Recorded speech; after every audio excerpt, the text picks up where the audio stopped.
like heaven on earth. But in 2019, paradise is in peril. A terrifying creature emerges from the depths and carries out an eerie series of attacks. This bone-chilling mystery must be solved before it's too late.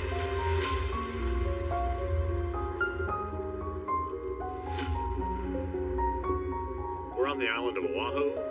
This island represents a lot of history to open water swimming.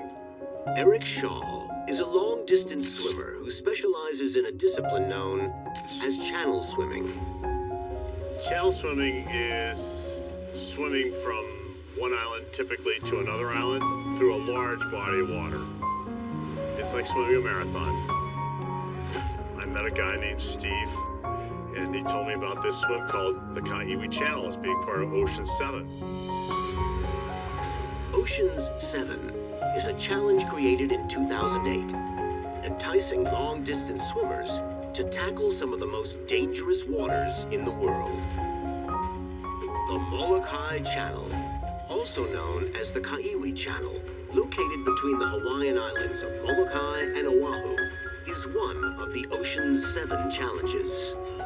Stretching approximately 26 miles across, plunging 2,300 feet, it's known for its treacherous currents and abundant sea life.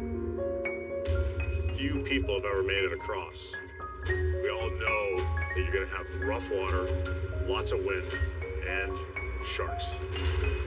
The Hawaiian Islands are home to roughly 40 different species of sharks, including the Galapagos shark that hugs the coastline, the sandbar shark that feasts on reef fish, squid, and octopus, and the mako, known for its speed and agility.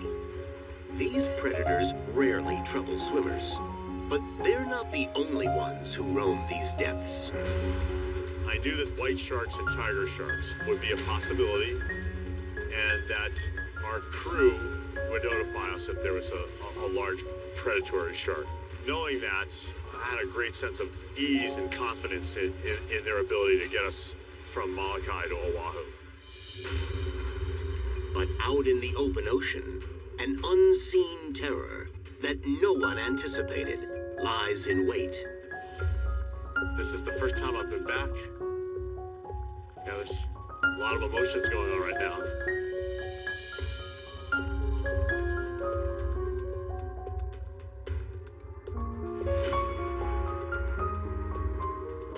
We started our swim at 6:20 in the evening.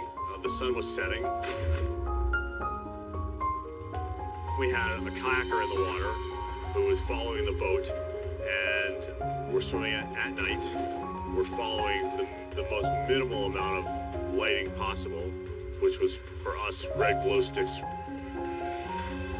As we were swimming through the dark, every time our hand would enter the water, I noticed an amount of bioluminescence that I had never witnessed or experienced previously. Bioluminescent phytoplankton are microscopic organisms that light up when water is disrupted. About 4 hours into the swim, Steve was hit by a Portuguese man o' war. And when he was hit, he pulled up pretty quickly and let out a pretty good yelp. Steve had to call him. That was the turning point of the swim. I had been swimming for about an hour or so by myself. And then I encountered a sensation in my abdomen, a sensation of burning, and my hand came down across my abdomen. I could sense that something was not right. And so I swam over to the kayaker, and I remember him immediately getting on his marine radio, and it said, "Shark." Crewman Francesco Forti springs into action. We quickly realized something was wrong when we saw Eric grab the kayak, because once they touch it, they know that their swim is disqualified. Distance swimmers, they will do everything they can in their power to avoid touching that kayak. And I was actually the one who pulled him out of the water, and I pulled him back and placed him down onto the deck of the boat. And I looked down at his wound. My first thought was just like, okay, we need to apply pressure, because this is a huge, huge injury. And if we lose lose blood by the time we get to shore, there's not much we can do. The crew radio for help and rush back to shore. There, an ambulance transports Eric to the hospital. I was taken right back to an operating room immediately. And that's when I discovered that I had a good 3.5-inch diameter hole in my abdomen that was a good 1.5 inches deep. It takes 26 staples to close the wounds. Eric's recovery is long and arduous. It took me a good year until I was able to stand up straight again. Eric's chilling encounter makes headlines around the world. Shark attacks in the Molokai Channel are extremely rare. In the previous 100 years, there have only been 7 recorded attacks. But in 2019, the attack on Eric is just the beginning. 3 weeks later, a second swimmer is attacked in the same stretch of water. And a few months later, a third shark bite stuns the Hawaiian Islands. The cause is a mystery. Locals are desperate for an answer to the unprecedented surge in attacks.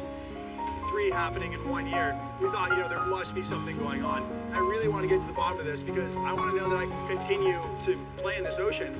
Me and everybody else is curious to know why there was that spike in 2019 and then none since then. In an attempt to uncover what's behind the attacks, investigators first turn their attention to the species of shark involved.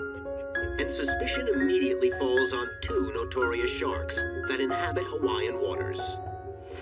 I knew that white sharks and tiger sharks would be a possibility. White sharks are the ocean's largest predatory fish.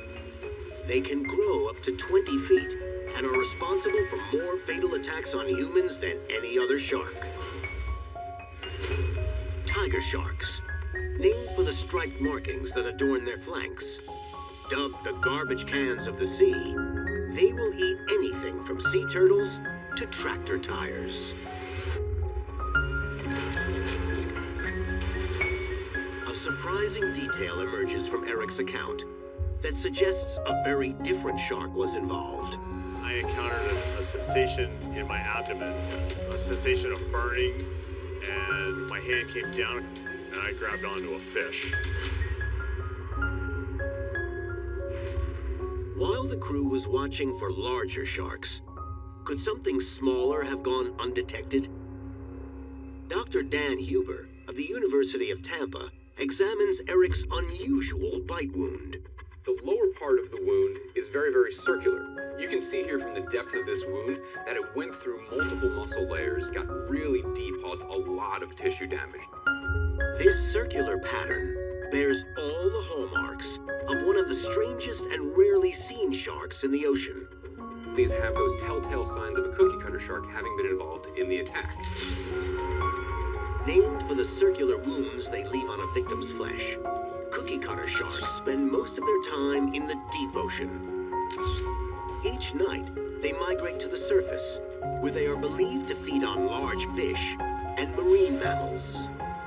Although they only grow to about 2 feet in length, they have a disproportionately large mouth compared to their body size, and a set of jaws filled with razor-sharp teeth. And what they do is they latch onto their prey and suck onto it with these fleshy lips, and then dig that lower jaw into that prey item. To demonstrate how devastating a cookie cutter shark bite can be, Dr. Huber has a 3D printed set of cookie cutter jaws. When cookie cutter sharks bite onto their prey, first it attaches the upper jaw, and then it sinks the teeth from its lower jaw into that prey item. And then they do one of 2 things. Either they just scoop through the prey item and excavate a big chunk of flesh, or sometimes they dig that lower jaw in and then start twisting their body around the long axis and carve out a perfectly circular chunk of flesh from their prey items. And that's not all. When Dr. Huber examines bite marks on the other 2 victims, he makes a shocking discovery. If you look at the shape of that plug, this matches the wounds that we see on each of our victims from Hawaii. Prior to the attack on Eric Shaw, there was only 1 recorded cookie cutter attack in all of Hawaii's history. But in 2019, All 3 victims were bitten by cookie-cutter sharks in the same stretch of water. Why have these bizarre creatures started attacking swimmers? A clue emerges from the details of Eric's attack. There was something else in the water that night. I noticed an amount of bioluminescence that I had never witnessed or experienced previously. Bioluminescence describes the production of visible light by a living organism, such as a firefly or certain types of jellyfish. In the ocean, it's most commonly generated by a type of phytoplankton. Dr. Heather Bracken-Grissom of Florida International University investigates whether this naturally occurring glow could have played a role in Eric's attack. Bioluminescence is one of the most beautiful displays on our planet. It is often a blue light, and many organisms, including the cookie cutter, are curious and will come towards the light. A shark's vision works differently than a human's. They don't see color. Instead, sharks identify prey through contrast, the differences between light and dark. That means the light from glowing phytoplankton may attract them. The problem is that it's not just sea creatures that can cause this illumination. A lot of bioluminescence is produced by mechanical stimulation. So if a swimmer is swimming through a channel, it's going to stir up the bioluminescence and produce a lot of light. Dr. Bracken-Grissom demonstrates how this might work. What I have here is a globe full of bioluminescent dinoflagellates. A dinoflagellate is a single-cell organism that's very common in the plankton environment. So what I'm going to demonstrate is what this bioluminescence might look like as swimmers are moving through the water. Here, we're going to be swirling the globe with the bioluminescent dinoflagellates in there. So it is possible that the motion of the swimmers was stimulating bioluminescence in the water, and it's also possible that the cookie cutters was drawn to that bioluminescence. But something doesn't quite fit. Swimmers have been crossing the Molokai Channel for years, and bioluminescence has always been present. Yet the attacks are a recent phenomenon. Bioluminescence can't be the cause of the spike. The case is off to an illuminating start, but the quest for clues will soon lead investigators into the darkest depths of the ocean. A detail from the first ever cookie cutter attack yields a disturbing clue.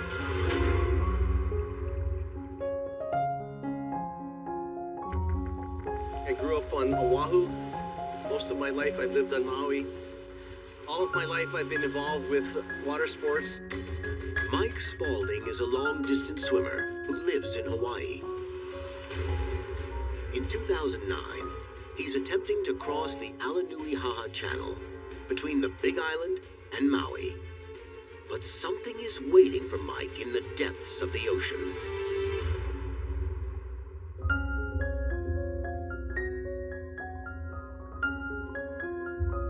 We strategically left at 3 o'clock in the afternoon, knowing that we would be swimming through the night.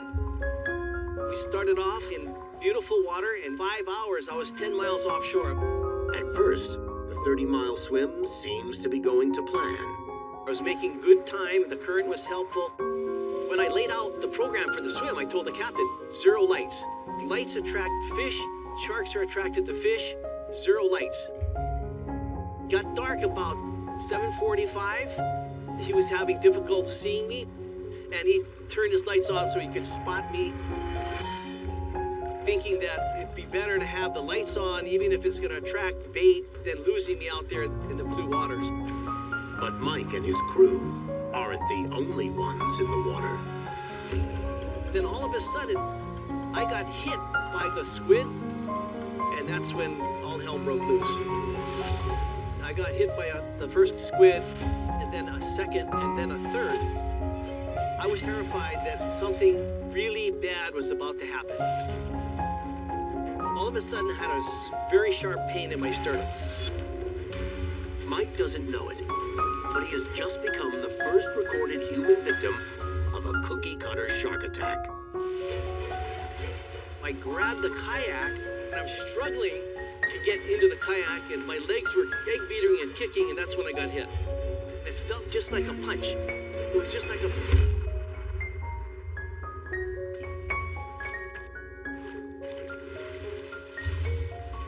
I ran my fingers down my leg, and I felt this big divot, this hole in my leg. Then I started to bleed profusely. From then on, it was, let's get to the hospital as quick as possible.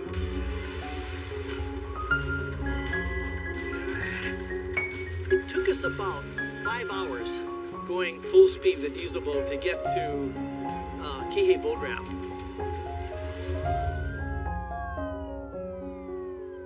After several surgeries and months of rehabilitation, Mike makes a full recovery. I'm gonna come back. I'm not gonna let this incident stop me from swimming this channel. I'm gonna come back one more time. The attack on Mike Spaulding occurs 10 years before the Spiken attacks in 2019. So what changed in that time to make cookie cutter sharks so much more aggressive? Mike thinks he knows the answer. There were a lot of people doing the channel that year, and if they're out there at night, there's gonna be more cookie cutter shark bites. A surge in the popularity of channel swimming could increase the chances of a human-shark interaction. A plausible hypothesis. But does it stand up? Dr. Don Kobayashi is a biologist with the National Oceanic and Atmospheric Association who studies the open ocean ecosystem, including sharks. When we heard about 3 attacks in the early part of 2019 happening within the scope of just a few months, first thing that came to mind was maybe there's more swimmers in the water. Dr. Kobayashi's research finds something surprising. I looked at a website that documents channel crossings in Hawaii. What I found was that with regard to the channel swimmers, it doesn't look like 2019 had more swimmers in the water. There were probably less swimmers in the water than an average year, at least in that particular channel. The fact of the matter is that the number of swimmers who compete and the number of successful crossings of the channel actually doesn't correlate with the spike in attacks in 2019, which suggests that there's something else contributing to this.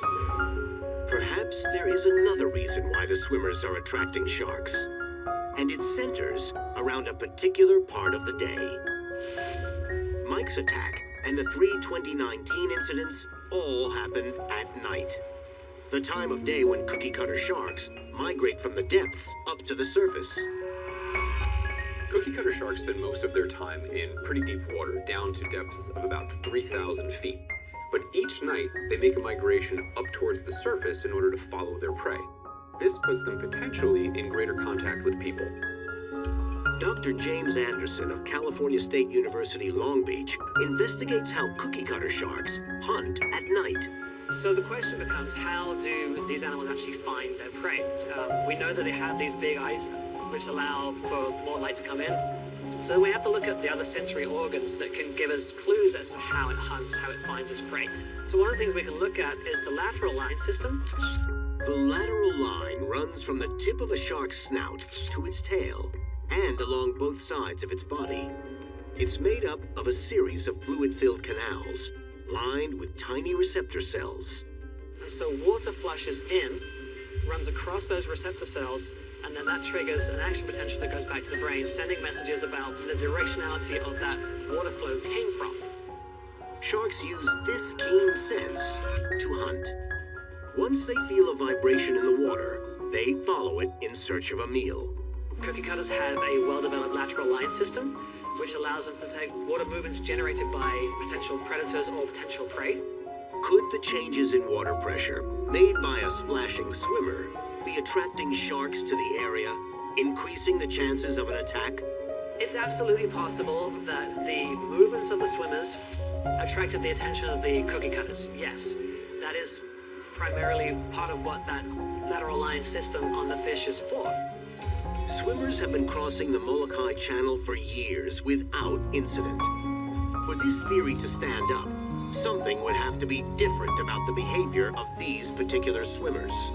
I really don't think that the 3 swimmers who got bitten would have been splashing any more than any other swimmer who'd made that swim that year or any other time.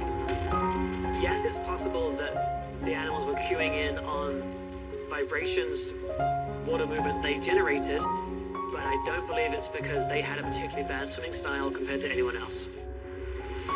In the quest for answers, investigators are about to uncover a new clue that could solve the mystery.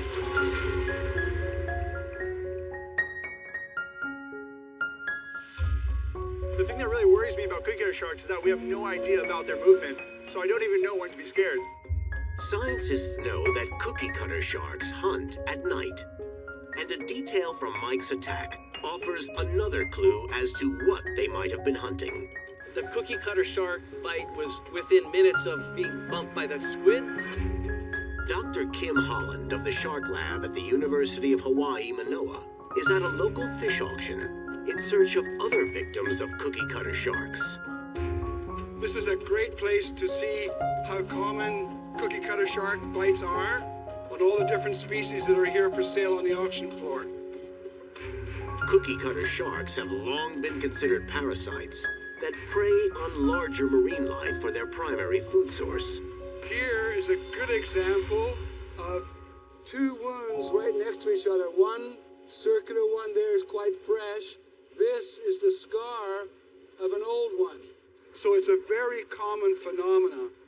So cookie cutter sharks are actually quite specialized, taking plugs of tissue out of larger animals, whether those animals be a swordfish or a tuna or even a dolphin. But another fish here provides a crucial piece of evidence. So over here we have a row of mahi-mahi, and these live in the top part of the water column. So these are quite shallow, but even these have cookie cutter shark bites on them, like this one right here. This is key, because long-distance swimmers swim at the same level where mahi-mahi are found. And mahi-mahi are known to prey on squid. A reason for the attack starts to emerge as a case of mistaken identity.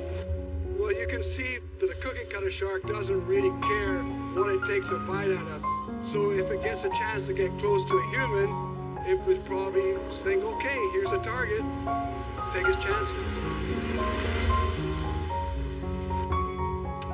Did cookie cutter sharks in the Molokai Channel mistake Mike and the 2019 spike victims for large marine life?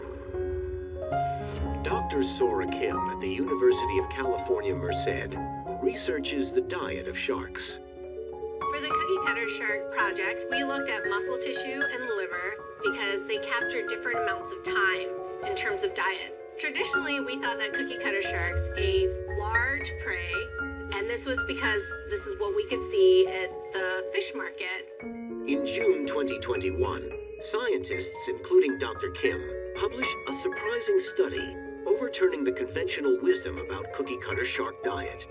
I was surprised to find that they were eating pretty low on the food chain, things like small fish and squid, and that these larger prey are actually a much smaller part of their diet.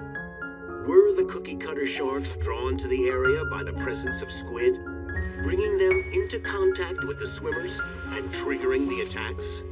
It's possible that these three swimmers were attacked because of these diel vertical migrating prey. So if there were squid present and the cookie cutter sharks were hoping to eat that, but instead they found a larger prey, then they would have gone after that. The theory seems to hold water, but when the details of all three attacks are analyzed, a problem emerges. None of the swimmers in 2019 reported seeing squid in the water. Perhaps the cause of the attacks is not something that attracted the sharks, but something that was supposed to keep them away. Investigators turn their attention to the second victim in 2019. This is the channel where it happens. Haven't been back several years. Isaiah Mojica is a 25-year-old marathon swimmer who's completed several major channel crossings. I sort of developed a love for it after training for the English Channel.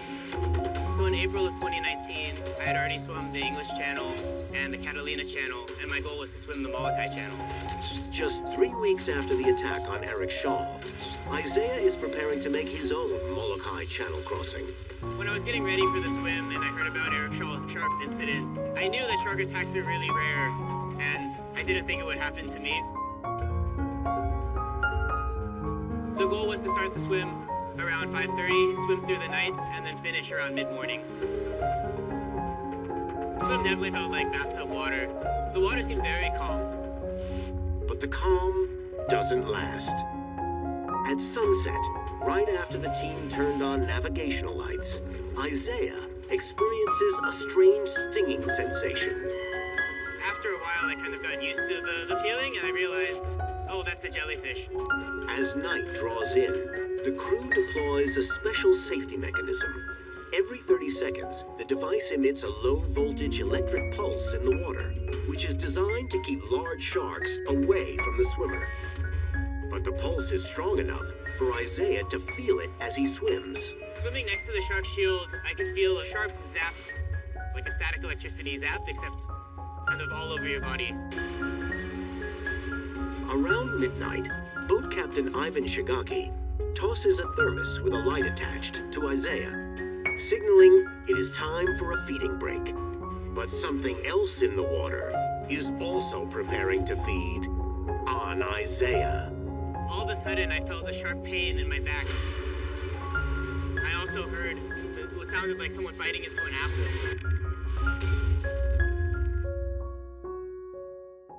I don't think I'll ever forget the sound of that bite or the feeling. And I felt a strong tug on my left shoulder. And I thought that it possibly could have just been a shark shield or a jellyfish kind of zapping me because my body tensed up. I reached back to see what had happened, and I could feel this deep hole in my back. And that's when I knew that something was terribly wrong. I started screaming, "Get me out, get me out." The boat captain acts swiftly. We turned on the lights and we looked, and there's a cookie cutter shark swimming away from him. As Isaiah swam away from the shark, he went over to the kayaker and jumped on the kayak. The kayak flipped and he flipped. The kayaker shouted, "Oh no, I see it too." So now I have Isaiah in the water and the kayaker in the water. The men scramble for help. We're trying to get Isaiah into the boat. I grabbed onto his swim trunks and literally yanked him onto the deck. And immediately said, "Okay, we need you to lie down here." Started getting out towels. The boat captain took a towel and used that to try to stop the bleeding. The captain turns the boat back towards Oahu. Back on shore, Isaiah is rushed by ambulance to the hospital. When I was hospitalized, they cleaned out the wound. Fortunately, there was no skin graft. What they did was they essentially sewed up each layer of muscle and fat and skin. It is a full 6 weeks before Isaiah recovers. So now that it's healed, it looks just like a straight scar right here on the left shoulder, right above the scapula. But the impact of the terrifying attack leaves a lasting impression. I haven't tried any channel swim since the incident. I think it'll be a few years from now before I step back into the Molokai Channel. Isaiah is the second of 3 swimmers to be attacked in the Molokai Channel in 2019. All of them by cookie cutter sharks. The cause of this rare surge in shark attacks is a total mystery. But a detail from Isaiah's swim offers a possible lead. A unique piece of equipment placed in the water alongside Isaiah. I went with the shark shield because I thought that the extra protection would be helpful on the swim. Hawaii's waters are home to more than 40 species of shark, posing potential threats to swimmers. Many long-distance swimmers deploy shark shields in an attempt to keep the predators at bay. And while these anti-shark devices are thought to repel larger sharks, like bulls, tigers, and great whites, cookie-cutter sharks are different. One of the things that is curious about cookie cutters is that they do seem to be attracted to unusual electrical fields. So cookie cutters have been known to bite undersea cables and damage them and even bite through them. They've been known to attack the sonar equipment on submarines to the point that they had to start developing ways to protect the telemetry devices for the sonar so that the cookie cutters wouldn't damage them. This surprising fact leads Isaiah to an unconventional theory. I think it's possible that electric shark deterrents may attract cookie cutter sharks. Could a shark deterrent actually have the opposite effect? So they do seem to have an attraction to unusual electrical fields that other animals aren't. Could this compelling detail be the missing piece to the puzzle? So of the 3 marathon swimmers that made the Molokai crossing, 2 of them were using shark deterrent devices at the time, whereas 1 was not and yet still got bitten. So it points to the shark deterrent devices not being the singular cause of any of those swimmers being bitten. Knowing shark deterrents are not the primary cause, investigators focus on another attack in 2019 that may hold vital clues. Matt Buckman is a boat captain escorting a Brazilian channel swimmer from Oahu to Hawaii. The swimmer's name is Aderbal Traylor Oliveira. Aderbal's demeanor on the boat was very cool and confident. We started at about 4:30 in the afternoon. He was set at such a great pace. He was on time to make a record. And after about 6 hours, we had covered 18 miles. But this swim is about to set a very different record. Matt watches Aderbal unexpectedly slow down. And he screamed out loud, "Fish, fish!" The support kayak comes in for a closer look. That's when the cookie cutter shark came up and grabbed him. And I saw him like, boom, jumped up on the front of the kayak real quick. And I just jammed it in reverse right towards them to get him on the boat as quickly as possible. With the injured swimmer on board, the severity of the situation becomes apparent. As soon as I saw the wound, I knew it was a cookie cutter shark. There was quite a bit of blood, and we tourniqueted him up, and we just punched him. And right when we pulled up, the ambulance pulled up at the same time. Aderbal is treated for his injuries and eventually makes a full recovery. He is the 3rd swimmer to be attacked by cookie cutter sharks in the Molokai Channel in just over 4 months. This unprecedented spike leaves locals and scientists desperate for answers.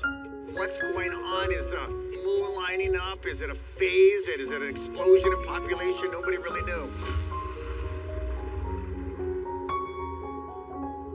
Most of what we know about cookie cutter sharks, particularly their distribution around the world, actually comes from forensic evidence from the bites that they leave on their prey items. Now, in addition to that, cookie cutter shark wounds are actually also used to help understand human fatalities that have happened in the ocean, particularly to understand how long those bodies have been in the water. Worldwide, investigators wonder why living humans have only recently come under attack. Is it possible the 2019 spike was caused by a single, flesh-hungry, cookie cutter shark? What scientists know is that interactions between humans and cookie cutter sharks are extremely rare. Could the cause of the attacks be the work of a single rogue shark that has developed a taste for human flesh?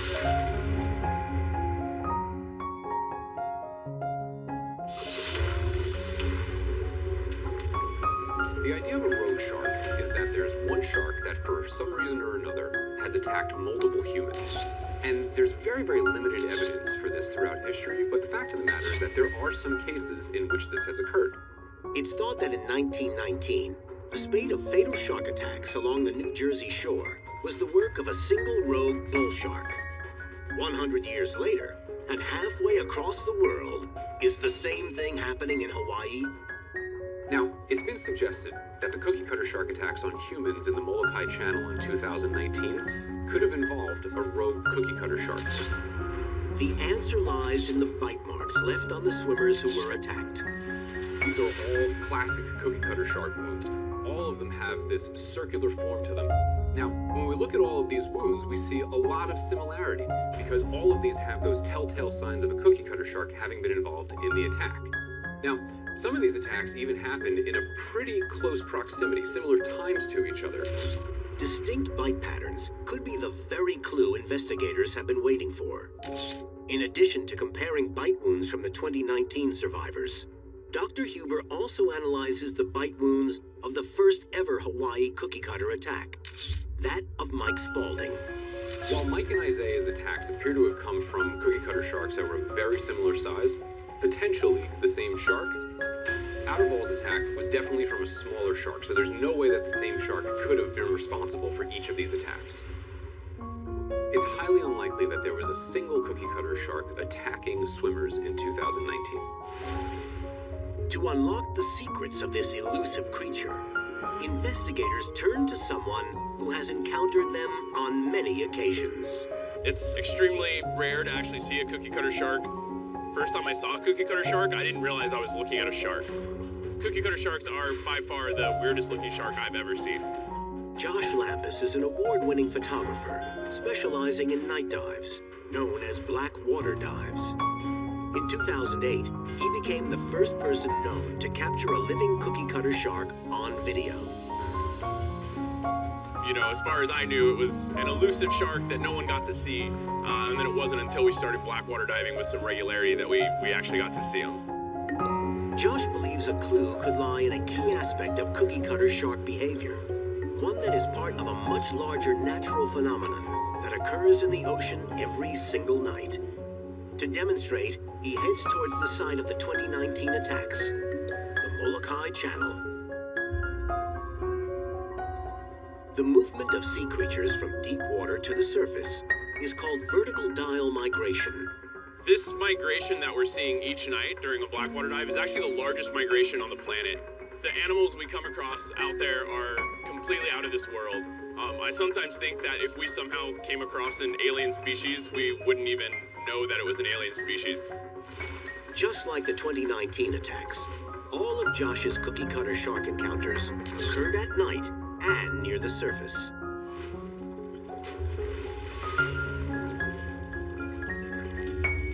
Could the reason these sharks swim up from the depths also be the reason for the spike in attacks on humans? Cookie cutter sharks spend most of their time in pretty deep water, down to depths of about 3,000 feet. But each night, they make a migration up towards the surface in order to follow their prey. And as they work their way up towards the surface, this puts them potentially in greater contact with people. While the presence of cookie cutter sharks near the surface at night is clearly a factor in the attacks, it cannot explain why the spike occurred. There must be something else. In 2019, the scientific community in Hawaii witnessed another unusual marine phenomenon, one that could unlock the secret to the mystery once and for all. In 2019, when the people got attacked by the cookie cutter sharks, we started seeing a lot of these very unusual deep water fish, which no one has seen in Hawaii, coming up into shallow water by the hundreds. These fish are called knife-jaw fish. Knife-jaw fish are found deep below the ocean's surface. They are named after a strange characteristic of their teeth, which fuse together to form a razor-sharp beak. In ancient Hawaiian history, there is no record of knife-jaw fish in the Hawaiian Islands. Turns out that these knife-jaw fish live in the deep water canyons offshore Hawaii, 500 feet all the way down to about 2,000 feet deep. Could the surfacing of the rarely seen knife-jaw fish in 2019 provide the evidence needed to solve the case?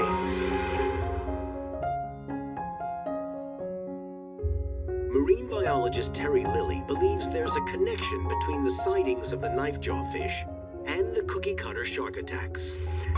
For over 50 years now, it has been well known by the scientific community and the U.S. military that sonar coming off of submarines underwater affects the behavior of our whales, dolphins, sea turtles, fish, and sharks. Could a change in deep-water military exercises answer the rare cookie cutter and human clash? Cookie cutter sharks do move up and down. They do this for a variety of reasons. It could be to find food, to avoid predation. It could be a lot of things. But most things that are mobile can and will find their comfort zone of preferred habitat.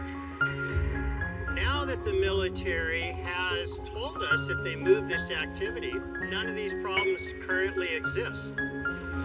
So I think that shows us that this underwater submarine activity really did have an effect on our marine life in this 2019 timeframe. Was the alleged increase in deep-water military activity enough to explain the 2019 attacks?